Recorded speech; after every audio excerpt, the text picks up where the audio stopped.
నమస్కారం. ఇప్పుడున్నటువంటి ప్రభుత్వానికి కూడా ఒక సూచన చేస్తూ ఉన్నాం. ఒక ప్రజాస్వామ్యంలో ఉన్నటువంటి పోరాట యోధులుగా, తెలంగాణ ఉద్యమకారులుగా, ముఖ్యంగా ఈ కాంగ్రెస్ ప్రభుత్వం ఏర్పాటైనప్పటి నుంచి చూస్తూ ఉన్నాం, రెడ్ల హవా నడుస్తుంది అని మాకు అనిపిస్తూ ఉన్నది. ఎందుకంటే అంతకుముందు ప్రభుత్వంలో దొరల రాజ్యం నడిచింది, ఇప్పుడు రెడ్ల రాజ్యం నడుస్తుందా అని మాకు అనిపిస్తూ ఉన్నది.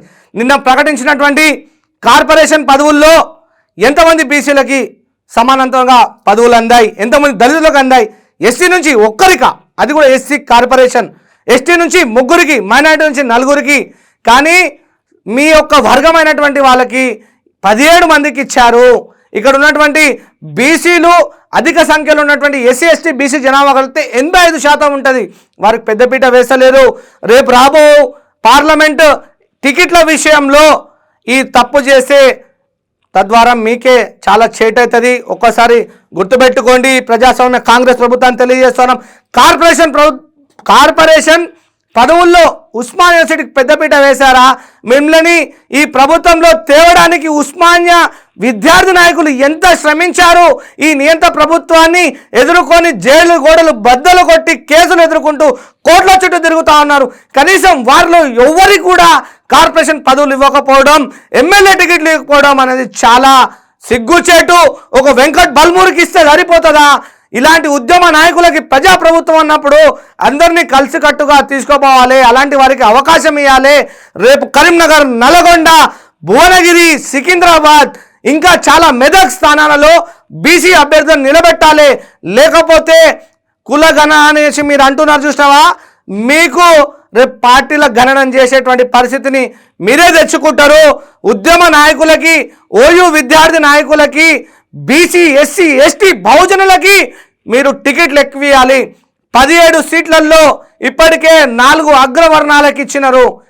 మిగిలిన ఉన్నటువంటి 13లో 10 ఎస్సీ ఎస్టీ బీసీలకు ఇవ్వాలి. దాంట్లో బీసీలకి 8, ఎస్సీ ఎస్టీ వాళ్ళకి 5 ఇవ్వాలని చెప్పేసి జర్నల్లో కూడా వీళ్ళని నిలబెట్టాలని చెప్పేసి కోరుతా ఉన్నాం. ఎక్కడున్నటువంటి నాయకులారా మీరు కూడా ఒకసారి ఆలోచించండి. మనం గొంతుని వినిపించాలి. గొంతుని వినిపించకపోతే, మన హక్కుని మనం అడగకపోతే ఇలా అన్యాయాలు జరుగుతూనే ఉంటాయి. మీకు అవకాశాలు ఇస్తామని చెప్పేసి దాటి వేస్తూనే ఉంటారు. తీరా చూస్తే సమయం గడిచిపోతుంది. వాస్తవంగా అనిపిస్తుంది ఇక్కడ. ఎందుకంటే ముఖ్యమైన పదవులలో ఈరోజు రేవంత్ రెడ్డి గారు అందరికి సంబంధించిన వ్యక్తులు అనుకుంటేనే ఈరోజు వారి సామాజిక వర్గానికి పెద్దపీట వేస్తూ ఉన్నారు. మీడియా అకాడమీ చైర్మన్ ఎవరిని నియమించారు, తన పిఆర్ఓగా ఎవరిని నియమించారు, లేదా టీశాట్కి ఎవరిని నియమించారు, కార్పొరేషన్ పదవుల్లో ఎక్కువగా ఎవరిని నియమించారు, ఇక్కడే కనిపిస్తూ ఉంది కదా.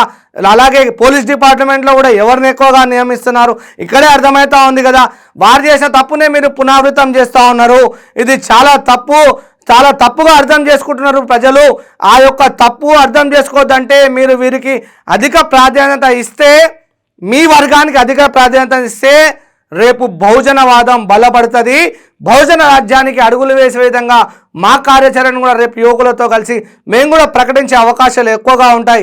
ఇకనైనా సరే మీరు రెడ్ల రాజ్యం వస్తుంది అనే దానిని మీరు తుడిచిపెట్టుకోవాలా.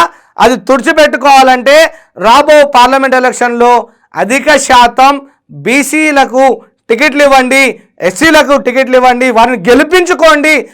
వారి గెలుపులో మేము కూడా ఒక పాత్ర వేస్తాం. కేవలం కరీంనగర్, సికింద్రాబాద్ చేస్తే సరిపోదు. నల్గొండ, భువనగిరి, మెదక్ ఇలాంటి దాంట్లో కూడా బీసీలకి అధికంగా టికెట్లు ఇవ్వాలి. ఖమ్మంలో ఇవ్వాలి. ఖమ్మంలో ముఖ్యంగా కమ్మ సామాజిక వర్గం ఎక్కువ ఉంటుంది అని చెప్పేసి అందరూ అంటారు కదా, అక్కడ ఒక బీసీ నిలబెట్టాలి. అందులో కూడా యువకులకు ఎక్కువ అవకాశం ఇవ్వండి. పార్లమెంట్లో యువకులు ఉంటే ఎంత కలకలలాడుతుంది ప్రజాస్వామ్యం. ఒక్కసారి ఆలోచించండి. ఒక అనిల్ కుమార్ యాదవ్కి రాజ్యసభ సీట్ ఇచ్చారు, చాలా సంతోషం.